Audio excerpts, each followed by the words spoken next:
तो आज हमारे अध्ययन का विषय है उपनिवेशवाद यानी कॉलोनियलिज्म। अब कॉलोनियलिज्म और इम्पेरियलिज्म दो एक टर्म हैं, साम्राज्यवाद और उपनिवेशवाद। ये देखना है कि ये साम्राज्यवाद और उपनिवेशवाद आर दे इंटरकनेक्टेड, कि इनमें कोई अंतर संबंध है या ये दोनों विषय अलग अलग हैं। तो पता ये लगा, और इनमें से कौन पहले आता है, साम्राज्यवाद पहले आता है या उपनिवेशवाद पहले आता है। तो पता ये लगा कि पहले साम्राज्यवाद का पदार्पण होता है, यानी एंट्री होती है ना। साम्राज्यवाद क्या होता है कि जब कोई राज्य, कोई स्टेट है ना, अपने साम्राज्य का विस्तार करता है और उस विस्तारवादी नीति को अडॉप्ट करता है तो उसे साम्राज्यवाद कहा जाता है। वाद माने सिद्धांत, है ना।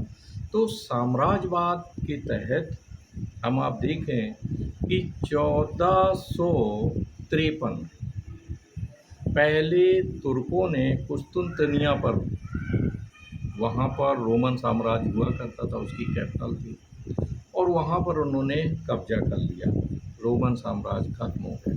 आफ्टर दैट आप लोग देखें कि किस तरीके से 1492 में कोलंबस अमेरिका पहुंचा, वो एक स्पेन का यात्री था। फिर हम लोग देखते हैं कि 1498 में वास्को डी गामा भारत आया, है ना।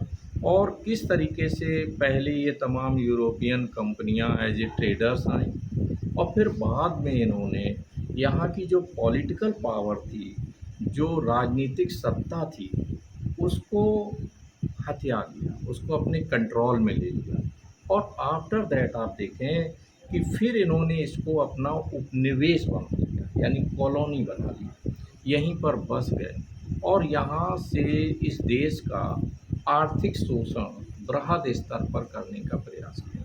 तो उपनिवेशवाद क्या है, सिंपल सरल शब्दों में अगर इसको देखा जाए तो उपनिवेशवाद से अभिप्राय ये है कि कोई बड़ी शक्ति, कोई बड़ी पावर, कोई बड़ा देश जब किसी कमज़ोर राष्ट्र पर अपना कंट्रोल करके और उसमें वो बाकायदे राजनीतिक सत्ता को अपने नियंत्रण में ले करके और फिर जो उसका वो आर्थिक शोषण करता है, उसका राजनीतिक शोषण भी करता है, तो ऐसे सिद्धांत को, ऐसे वाद को हम उपनिवेशवाद या कॉलोनियलिज्म कहते हैं।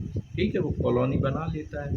अब चूंकि कब्जा हो गया, कल मैंने अपने लेक्चर में चर्चा की थी कि किस प्रकार से 1757 में प्लासी का युद्ध हुआ, और प्लासी के युद्ध के साथ ही साथ अंग्रेज़ों ने बंगाल पर कब्जा अपना कर लिया, है ना। बंगाल उनके कंट्रोल में आ गया, सिराजुद्दौला को पराजित कर दिया। उसके बाद हम लोगों ने कल ये देखा था कि बक्सर का युद्ध हुआ 1764 में, जिसमें उन्होंने भारत की 3 बड़ी शक्तियों को, मुग़ल सम्राट, अवध का नवाब, बंगाल का नवाब जो मीर कासिम था, इन तीनों की सम्मिलित सेनाओं को पराजित कर दिया।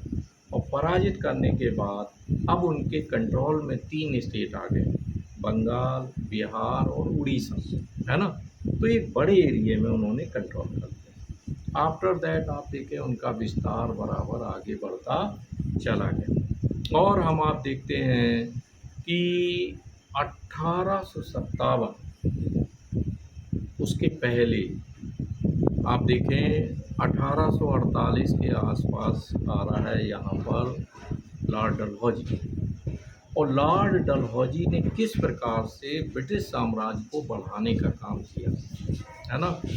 ज़बरदस्त उसने एक्सप्लॉइट किया, यानी अधिक से अधिक राजनीतिक सत्ता को विस्तार देना था, और उसने तमाम ऐसे नियम बनाए कि जिनके द्वारा जो है उसने भारतीयों के जो राज्य थे, नवाबों के राज्य थे, उनको अपनी शासन सत्ता में मिला दिया। और इसी से रुष्ट होकर तत्कालीन जो राजे महाराजे थे, उन्होंने किस प्रकार से आप देखें कि 1857 के विद्रोह में पार्टिसिपेट किया, भाग लिया और अंग्रेज़ों को देश से भगाने का प्रयास किया। अब इस उपनिवेशवाद का अंत कब हो रहा है भारत में?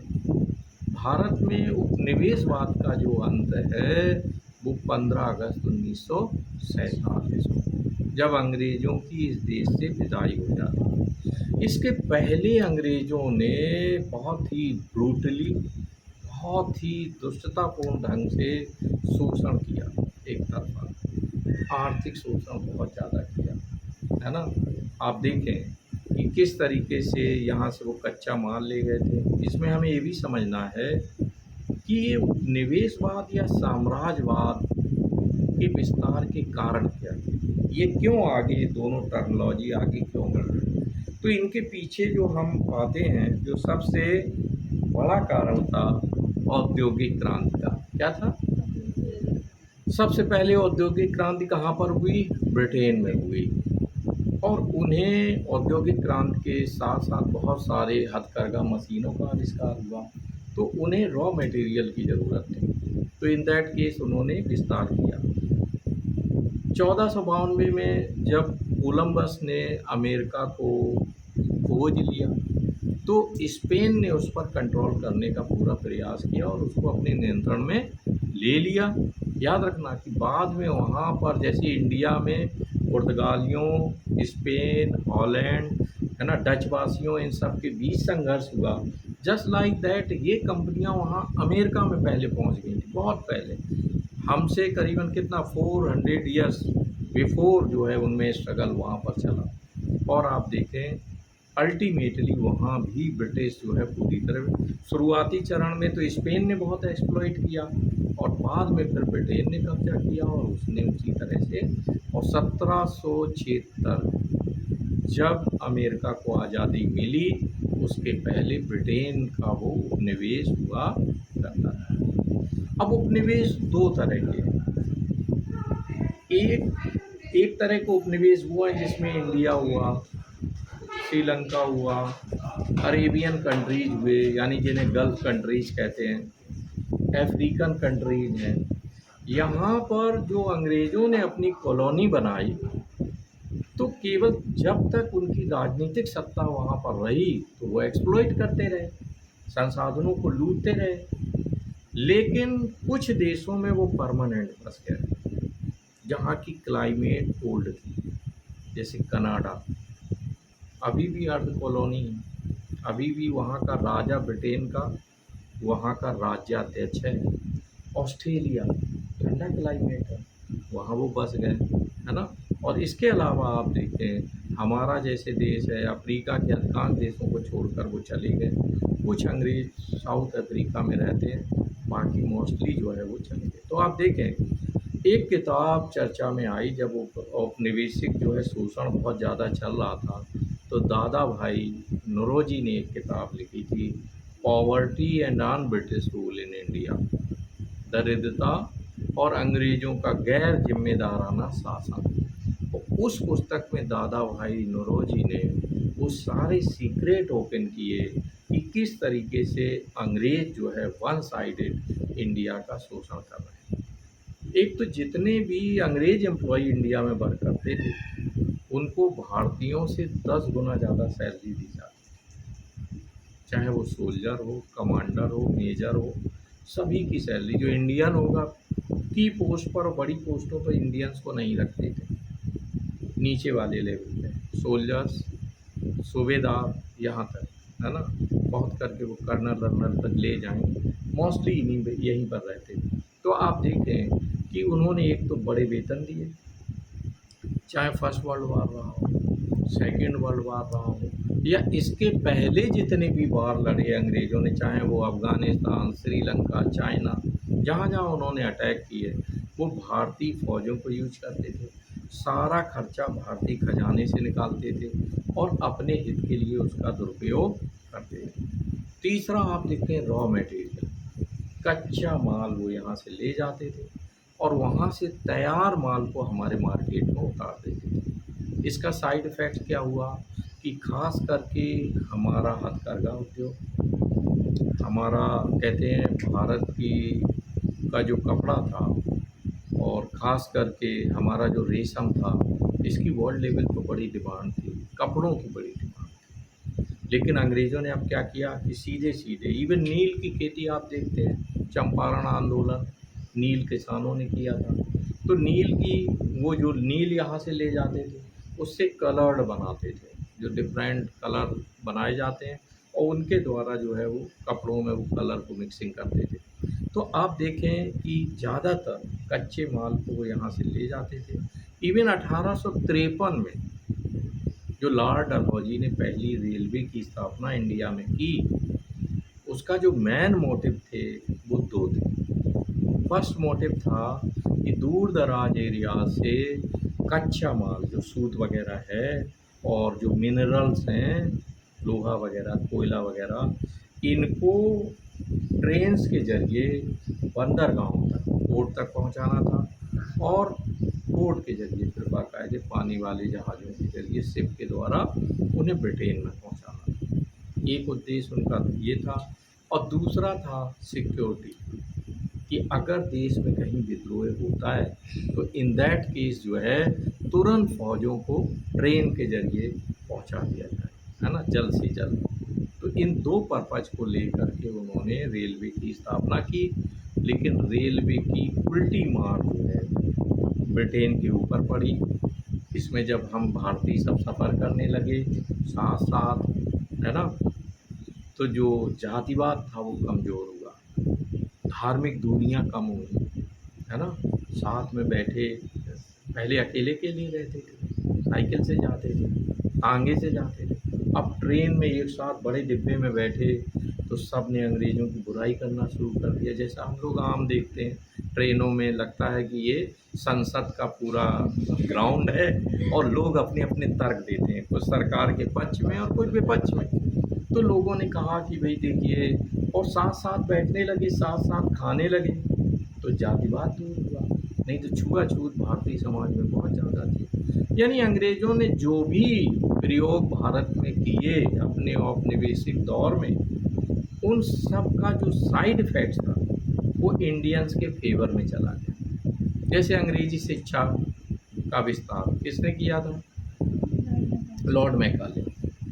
मैकाले ने ये सोचा था कि भारतीय जो है अंग्रेज़ी पढ़ेंगे तो हमें दोभाषीय की ज़रूरत नहीं होगी। ऐसे एम्प्लॉइज़ को हम अपने जॉब में रखेंगे, जिसको अंग्रेज़ी आती होगी तो हम इंटरेक्शन आसानी से करेंगे। तो एक बाबू वर्ग तैयार करने के लिए अंग्रेज़ी शिक्षा का विस्तार किया। लेकिन आप देखें उसी अंग्रेज़ी शिक्षा प्राप्त लोगों ने देश को आज़ाद करा।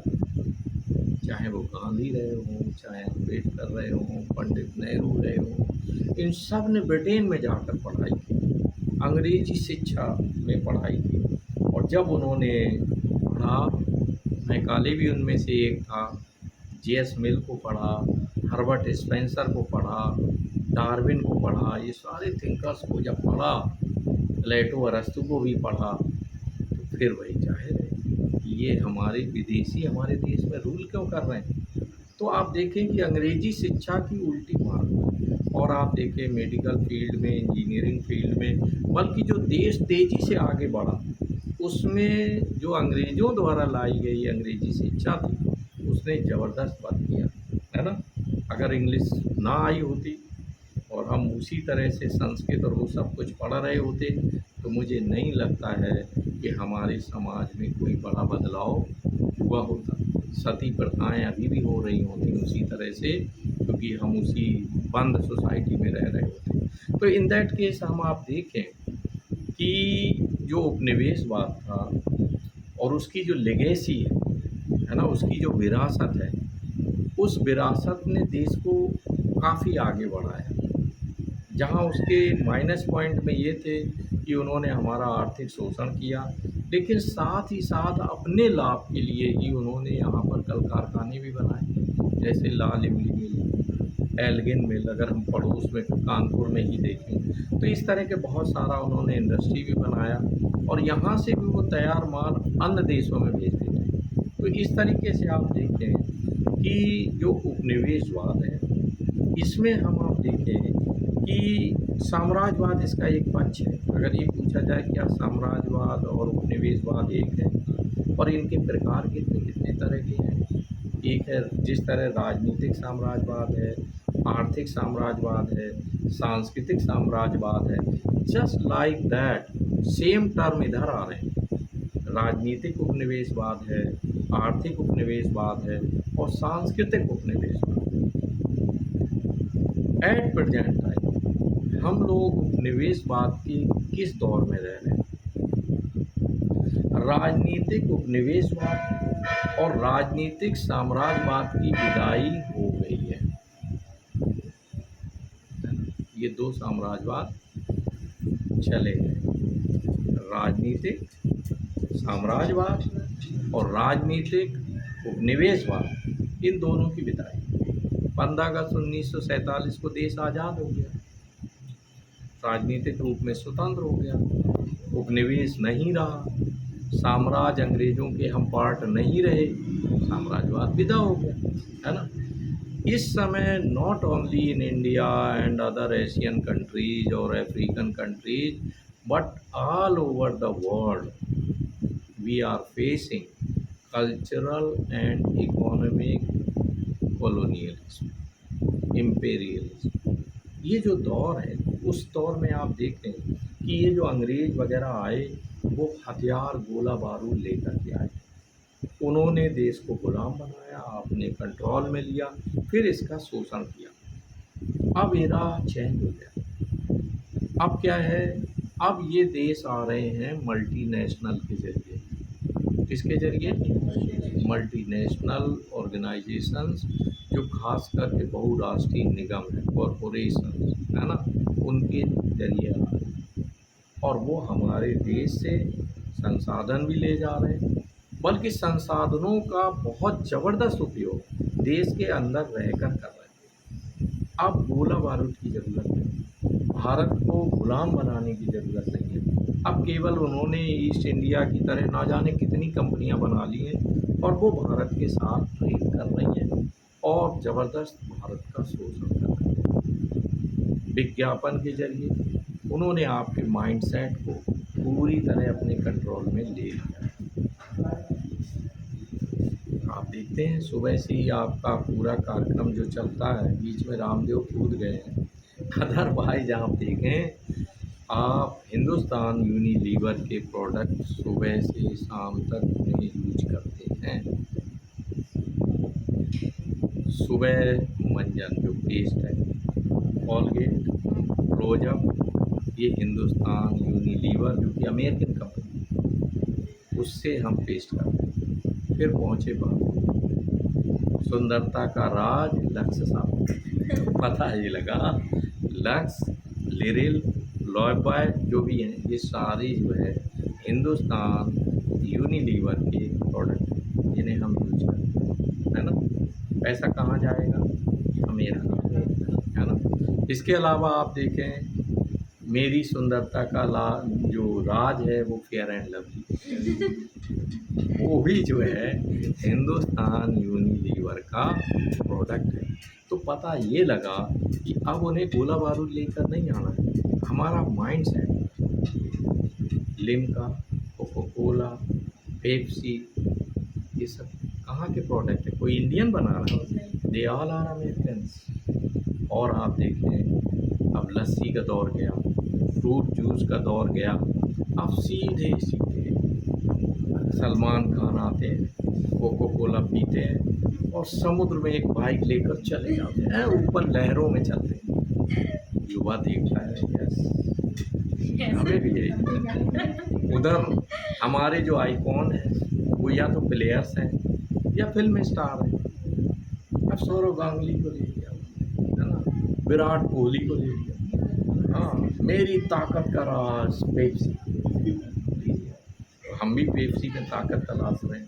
तो इन दैट केस आप देखें कि इस समय उपनिवेशवाद का और साम्राज्यवाद का नया रूप चल रहा है, जहां मल्टीनेशनल ऑर्गेनाइजेशन विज्ञापन के दम पर, यानी हमारे देश की जो टोटल नेशनल इनकम है उसका 110% वो केवल विज्ञापन पर खर्च कर रहे हैं। विराट कोहली या ऐश्वर्या राय की सुंदरता का राज लक्स सावन ऐसे नहीं हो गया। इसके लिए 10 से 25 करोड़ रुपए वो जो चंद सेकंड का जो विज्ञापन होता है, ऐड होता है, उसके लिए वो चार्ज और फिर ब्रांड एम्बेसडर बन जाते हैं, तो फिर और जो भी उन्हें प्रोडक्ट का कराना है तो उसका वो पे करते हैं।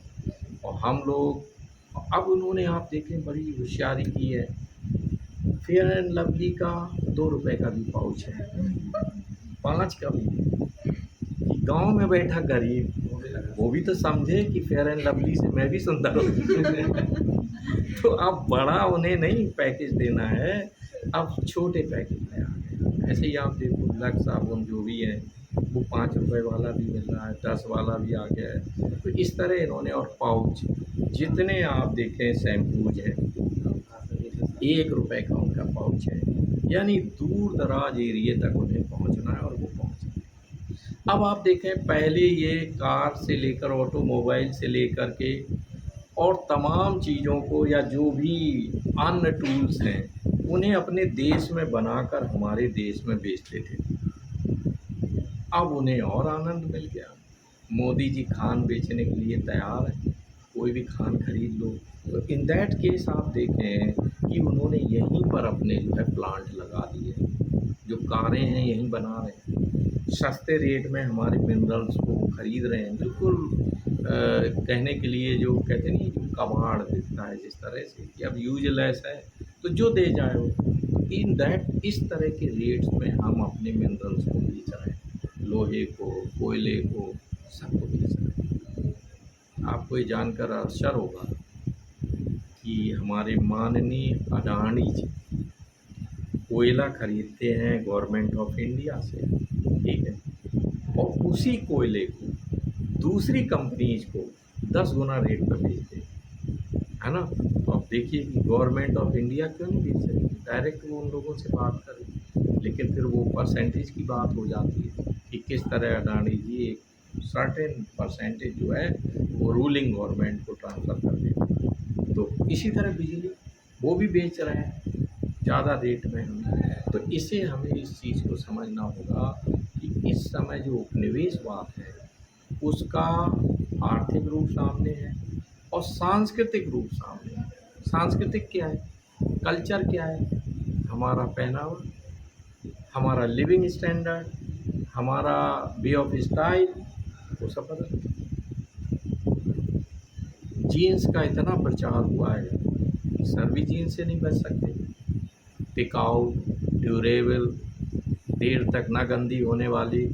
तो जाहिर है कि हमारा युवा सबसे ज़्यादा कंफर्टेबल इसमें आप देख रहे हो, ज़्यादातर हम जीन्स पे रहना चाहते हैं। वो है भी, दैट इज़ डिफरेंट मैटर कि उसमें है भी, कई दिन तक आप महीने भर ना उसको साफ़ करो, काम चलेगा। तो ये सारी चीज़ें हैं। अब जो वाइट ड्रेस पहने हुए हैं तो पता लगाइए, जाहिर है हर 2 दिन के बाद इसकी क्लीनिंग ज़रूरी है। तो यहाँ हम देखते हैं कि किस तरह हमारे माइंडसेट को कंट्रोल करना है।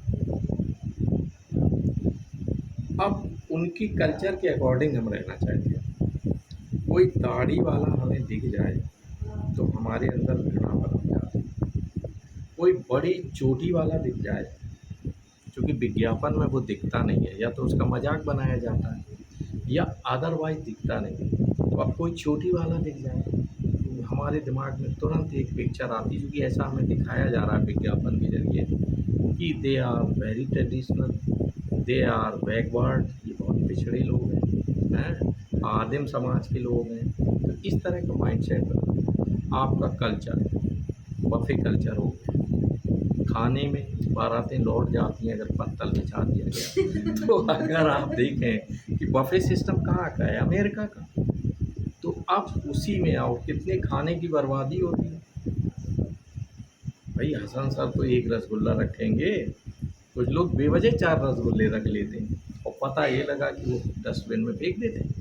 इसी तरह भाई एक एक सब्ज़ी खाना चाहिए, लेकिन इतना पंचमेल खिचड़ी बना लेते हैं वो पूरी अपनी थाली को, और उसके बाद उठाकर पूरा। कितने देश में लोग हैं जो भूख की कगार से गुजर रहे हैं, भूखे रह जाते हैं और हम उनको डस्टबिन में फेंक देते हैं।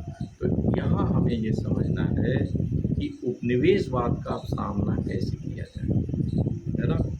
तो सरकार को ज़्यादा से ज़्यादा जो इंटरनल जो इंडस्ट्रीज़ हैं, लघु उद्योग हैं, इनको बढ़ावा देना चाहिए और जो अपने देश के जो बड़े उद्योग हैं उनकी भी हेल्प करना चाहिए, है ना। और आफ्टर ऑल ये उपनिवेशवाद जो सांस्कृतिक है सबसे ज़्यादा डेंजरस है। अब आपके धर्म को पिछड़ा बताया जा रहा है। अच्छा बताओ, दाढ़ी नेचुरली निकलती है ना। तो वो तो आई थिंक जो है महिलाओं के नहीं होती, तो कुदरत ने समझ लिया कि इधर रखना है, इधर नहीं रखना। अब अगर पता लगा शेविंग नहीं बना रहे हैं या दाढ़ी रख रहे हैं और मान लीजिए बड़ी हो जा रही है, तो ये माना जाता है ये बहुत, हालांकि अब दाढ़ी का फैशन चेंज हो रहा है नाउ, उधर से दाढ़ी फिर आ गई, तो अब हम उसको एक्सेप्ट कर रहे हैं, लेकिन लाइट होना चाहिए। ज़्यादा बड़ी दाढ़ी वो अभी भी एक्सेप्टेबल नहीं है, पिछड़ेपन का प्रतीक है। तो ये क्या है, सांस्कृतिक बदलाव आपके दिमाग में कर, कोको कोला नवजात शिशुओं को पिलाया जा रहा है मिल्क की जगह। मैं रियल में बता रहा हूँ, कहीं आप जाएं मेहमान बतौर, चाय शिफ्ट हो गई है ना, अभी सीजन में जाएंगे कोल्ड ड्रिंक आएगा, फ्रूट जूस और लस्सी वस्सी ये गए ज़माने के पिछड़ेपन की प्रतीक है। तो कुल मिलाकर लिम्का आ जाती है ना। कितने समय का स्टोर है, कैसा स्टोर है, इससे कुछ लेना देना नहीं, है ना। तो आई थिंक जो है उपनिवेशवाद जो है इसकी विरासत है, अभी भी बदली नहीं है, केवल उसका ऊपर का जो आवरण है, जो कवर है, वो चेंज, बाकी सारा स्ट्रक्चर उसी तरह से है। रूप बदला है, राजनीतिक निवेशवाद, राजनीतिक साम्राज्यवाद की विदाई हो गई है और अब हम फिर उधर लौटना चाहते हैं।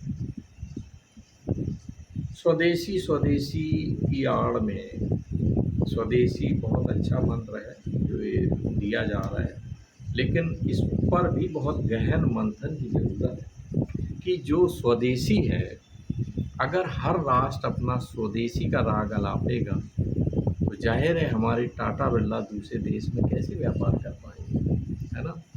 तो स्वदेशी को हमें इस सेंस में लेना है कि स्वदेशी के बहाने हम गलत प्रोडक्ट को मार्केट में ना खपाएं और ना हम उसे खरीदें।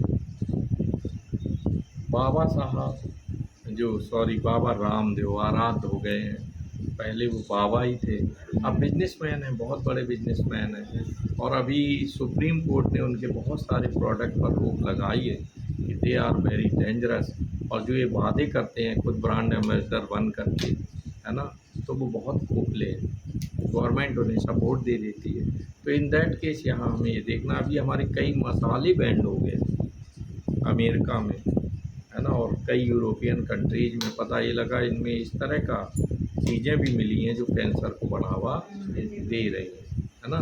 तो ये है कि स्वदेशी को हमें बढ़ावा देना है, बट विद क्वालिटी, हमें अपना एक्सपोर्ट बढ़ाना है विद क्वालिटी। वास्तव में जो एक्सपोर्ट हम कर रहे हैं उसमें तो हम क्वालिटी दे रहे हैं, क्योंकि वो विदेश में बिकेगा नहीं अगर आपने उसकी पैकेजिंग और उसकी सारी चीज़ें अच्छी नहीं रखी, तो जाहिर है वहाँ से डिमांड नहीं आएगी। तो यहाँ प्रश्न ये उठता है कि ये जो उपनिवेशवाद को रिप्लेस करने के लिए हम फिर रूटेड हों अपनी संस्कृति से, और संस्कृति को उपयोगिता के आधार पर एक्सेप्ट करें, किसी पॉलिटिकल एजेंडे से ना अपनाएं, उपयोगिता से हम उसको एडॉप्ट करें। जैसे पहले हमारे आर्मी में जो सोल्जर्स होते थे, यानी ब्रिटिश पीरियड के समय में और उसके प्रीवियस में, फिर ब्रिटेन ने उसको चेंज किया। तो इमेजिन दैट कि एट दैट टाइम लोग जो है जो धोती सैनिक भी पहने होता था और ढीला सा कुर्ता पहने होता था, और वो युद्ध भूमि में होता था, जंगल में भी युद्ध होते थे। तो क्या होगा इन दैट केस, उसका कुर्ता और धोती कहीं फंस जाएगा और वो एक प्रॉब्लम क्रिएट करेगा। तो अब हम देखते हैं हमारी सोल्जर की ड्रेस कैसी है, जैसा अंग्रेज छोड़े कि पैंट शर्ट इन पूरी तरह से, कि कोई चीज़ ऐसी ना छूटी रहे कि जो हमारे लिए प्रॉब्लम क्रिएटर हो। तो हमें उपयोगिता के अनुसार फैशन को अडॉप्ट करना है ना, हर चीज़ को अडॉप्ट करना है, और केवल अंध भक्त उधर भी नहीं होना है। कि वो अमेरिकन कंपनियां कोको कोला लिम्का का प्रचार कर रही हैं। पहले खुद छोड़ें, फिर दूसरे लोगों को बताएं कितनी हाई लेवल का उसमें शुगर होता है। और जैसा रामदेव जी कहते हैं कि टॉयलेट क्लीनर है ये, है ना? तो वास्तव में कभी आप आजमा के देखो, टॉयलेट में डाल कर क्या सीट साफ कर रहा है ना? तो इतना हार्ड है कि उसको हमारी नरम आंत और लीवर और किडनी, अभी युवा हैं तो डाइजेस्ट कर लेंगे, जो ज़्यादा एजेड लोग हैं उन्हें वो प्रॉब्लम क्रिएट होती है। एसिडिटी के लंबे शिकार हो सकते हैं। शुरू में तो बड़ा अच्छा लगता है, अंदर से डकार आती है, तो वो गैस ओवरफ्लो होके बाहर निकलने की कोशिश करती है। तो यहाँ हम आप देखें कि इन चीज़ों से बचें, और अपना जो इंडियन कल्चर था, लस्सी हुआ, जूस हुआ, वास्तव में वो प्राणदायी है। वो हमारी सुंदरता को बढ़ाने वाले हैं, हमें दीर्घजीवी बनाने वाले हैं। उनका आप प्रचार भी करें और खुद भी रखें। कोशिश करें कि इन चीज़ों का कम से कम प्रयोग किया जाए। तो आप देखें कि जो उपनिवेशवाद है, इसकी विरासत पर हम लोगों ने अभी चर्चा की है।